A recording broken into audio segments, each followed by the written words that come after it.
All right, let's dive right in. Today, we're not just going to tell you a story. We're going to take a masterpiece of suspense, pop the hood, and take it apart piece by piece to see what makes it tick. We are deconstructing Fogbound: The Last Signal from Whisper Peak to figure out exactly how a psychological thriller is built to crawl under your skin and just stay there. Okay, so check out this quote. This line right here, it perfectly captures that feeling of dread and confusion we're about to explore. See, this isn't about some monster you can see and fight. It's about that terrifying feeling when you can't trust your own senses or even your own mind. This is what the whole story is trying to make you feel, and it sets a perfectly unsettling tone for our entire breakdown. So what's the basic setup for Fogbound? Well, it kicks off with a classic premise, but it's so effective. You've got four people stuck at a remote research outpost. But this isn't just any old outpost. No. It's perched way up on top of this massive, imposing mountain called Whisper Peak. And yeah, that name is no accident. And this is where the screws start to tighten, like right away. The outpost isn't just remote, it basically becomes an island in the sky. The fog is so thick, so constant, that it cuts off all communication. No calls for help are getting through. This means there is absolutely no escape.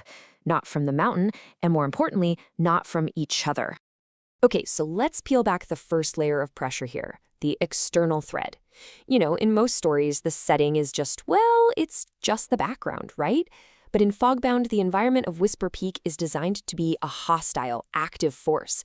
It's the first thing that's out to get them. Now, what's so clever is how these physical problems are designed to mess with their heads. The isolation creates this intense claustrophobia. And the fog, it's not just weather.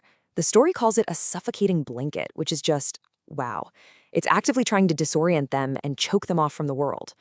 On top of all that, their supplies are running low, and key equipment is on the fritz.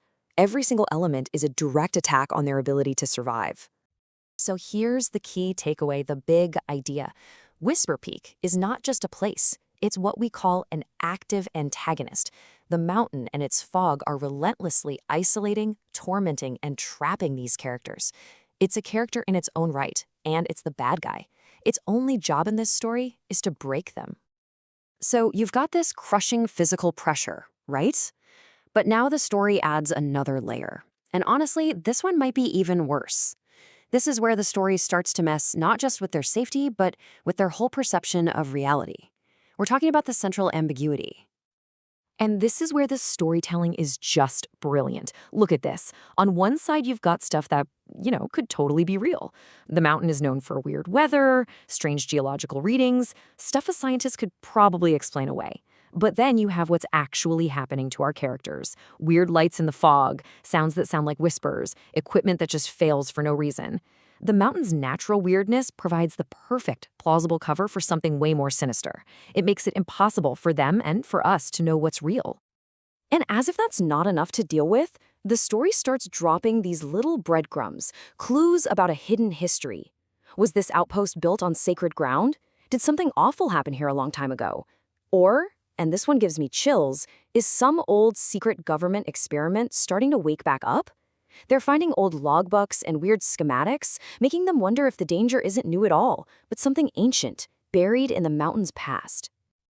Okay, time to peel back the final layer. We've had the external threat from the mountain and the mind-bending threat of the mystery. Now we get to the most fragile piece of the puzzle, the people themselves. This is all about the internal collapse. See, none of these people showed up on Whisper Peak as a blank slate. Each one is a walking, talking time bomb carrying a huge secret. You've got Dr. Thorne, the obsessive scientist who'll risk anything for a discovery. Then there's Lena, the practical engineer who's being haunted by a massive professional failure.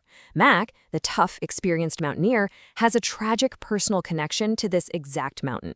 And Julian, the ambitious junior researcher, turns out he's secretly recording everything, adding a whole new layer of distrust. And the mountain is the detonator.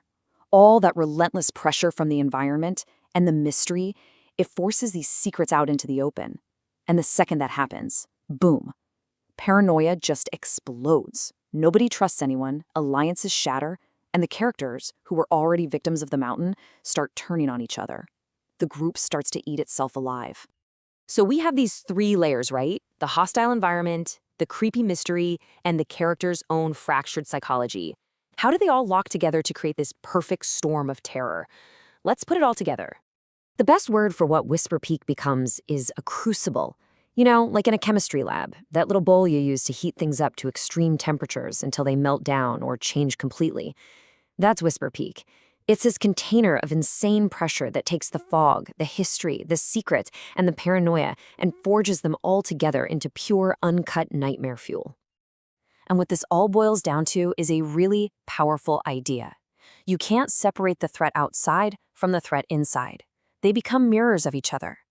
The enigma of the mountain isn't just some puzzle they have to solve.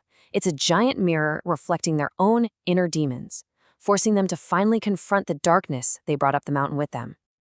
And this leaves us and them with the story's big, lingering, terrifying question. Are the whispers in the fog actually real? Or is that just the sound of their own sanity fracturing under the pressure? The true horror of Fogbound isn't finding out the answer. It's being trapped forever in that awful uncertainty. So let me ask you, what do you think is scarier? A world that's haunted or a mind that's broken?